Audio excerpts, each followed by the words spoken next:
In 1979 there were to be more changes than ever to our welfare state, but moreover there was a major shift in attitude under the Conservative government led by Margaret Thatcher.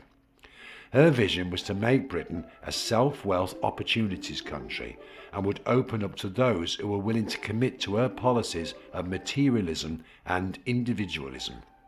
She had no time for the shirker and saw many people on benefits as scroungers.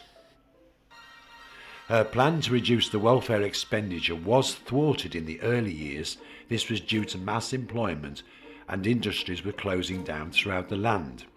It was a case of massive increases in inflation causing prices to go through the roof and be affordable for export to most countries. This would cause job losses and less disposable income for UK citizens.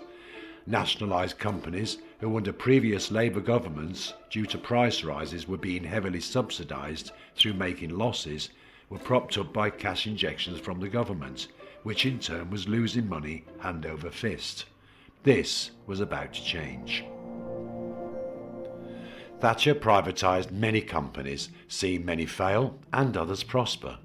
This would save the government an enormous amount of capital, thus making business look after themselves or collapse, as many did. Self-sufficiency was her goal, and individual hard work would make us prosper along with business competition. With an increase of unemployment, the welfare state was revamped. Many benefits became taxable, which was not a cost to the claimant in the time of need, but it would be a contribution towards their next tax allowance when they found work. Prescription charges increased in proportion with the figures of inflation, rather than being heavily subsidised as they were previously done. The famous UB40 card was introduced in 1982, which was issued to those who signed on, containing contact information and dates of when people had to attend the employment offices. This was immortalised in history by the Birmingham band of the same name, who released the album Signing Off, a phrase used to those who no longer needed to claim owing to them either finding employment, education or reaching retirement age. Benefit rises slowed dramatically and youth opportunities and training schemes were introduced at the rate of £25 a week to participants in 1983. This was around £10 higher than the supplementary benefits at the time. The schemes were aimed at school leavers who were given the opportunity to gain working skills and experience, paid for by the government instead of the businesses where takers of the schemes were placed. The idea was companies would take on youths at no cost to them, give them training with a view to offering job opportunities at the end of the scheme, if a position became available. Of all the youths that took part in this YTS or YOP programs, very few were secured a full-time position. It was reported that most businesses used the free labour to their own advantage, giving trainees menial tasks, without the prospect of future employment with them. Some employers even asked for new workers for free after the previous scheme had ended for the previous apprentice. The incentive was pushed with promises which encouraged hard work and enthusiasm, only to be thanked with a wave goodbye. I am a witness to this disappointment, as I was one of them. The idea was sadly abused. I'm sure there were some positive cases.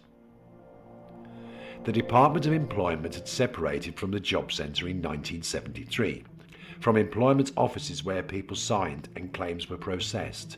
The new Job Centre was now just the place for search and respond to advertised vacancies, with the aid of staff who would arrange interviews.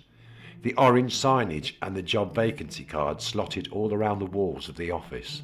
The advisor would telephone the business to arrange an appointment for the job seeker to meet with their anticipated new employer. The signage changed in 1994, going to a blue decor, until 2002.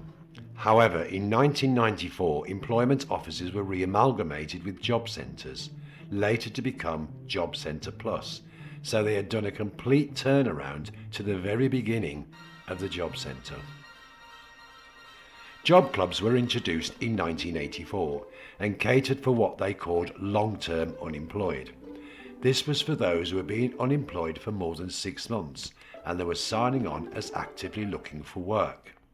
Mainly located in job centres, they assisted people to construct or amend CVs, curriculum vitae, that had use of the telephone for free and stationery such as stamps, paper and envelopes. Local newspapers advertising work was also freely available. The idea was if a group of people had the same goal, there would be a camaraderie of positive thinking and people would help each other to look for work. These centres still exist today, but are more like courses and people are sent there mandatory rather than voluntary. However, people can join it without having to wait the 6 months off their own bat. They have seen quite a good reward of success. Welfare grants were given for one-off extra needs and exceptional circumstances, but those were phased out with the introduction of Social Funds Act in 1986. Monies that were once given as a one-off payment became interest-free loans for those who qualified. Crisis loans were available for one-off situations. One could apply by visiting the DHSS office in circumstances such as being robbed or a wallet or a purse lost, ruined freezers with spoilt food contents, amongst other urgent needs. A person would have to claim that they were in a position of having no means of substance which would endanger their health or well-being, with no other means of support, in order to get this loan. The DSS, the Department of Social Security, was introduced in 1988, splitting ministries into agencies, which included the Benefits and Contributions Agency, the Child Support Agency, Information and Technologies Agency, just to name 3 out of the 6 departments.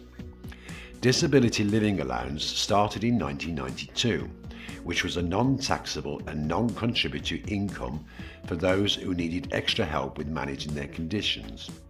This could be paid to those that were working also, plus those in education.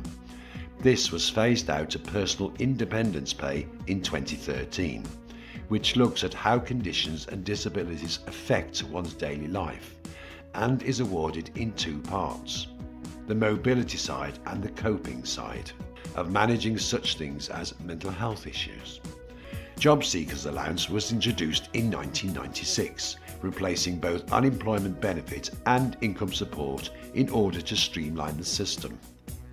During John Major's time in office in the 1990s, housing benefit had doubled as it was put in line with inflation.